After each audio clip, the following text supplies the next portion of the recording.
Wedding season nail আর্টে সবথেকে important nail আর্টটা না দেখালে কী করে হবে বলো তো। চলো শেয়ার করি। হ্যালো এভরিওয়ান, আমি নেল আর্টিস্ট সুপর্ণা। তোমাদের কেমন লাগছে আমার ভিডিওগুলো অবশ্যই কমেন্টে জানাবে।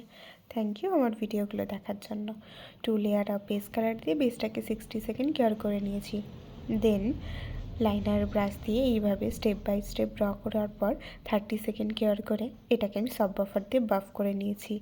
Black colour and top coat mix করে এইখানে আমি ড্র করে নেওয়ার পর ক্রোম অ্যাপ্লাই করে নিয়েছি। আগুনটাকে ড্র করে নিয়েছি, আগুনটাকে একটু হাইলাইট করে নিয়েছি অফ ক্যামেরা। আমি টপ কোট দিয়ে 120 সেকেন্ড কেয়ার করার পর রেডি হয়ে গেছে আমাদের হবনকুণ্ড। তোমাদের কেমন লাগলো অবশ্যই কমেন্টে জানাবে। আর এরকম সুন্দর সুন্দর টিউটোরিয়াল দেখার জন্য আমার পেজটাকে ফলো করে রেখে দেবে। আর তোমাদের নতুন কোনো টিউটোরিয়াল দেখার ইচ্ছা থাকলে আমাকে ডিএম করে দেবে। Follow for more. বাই।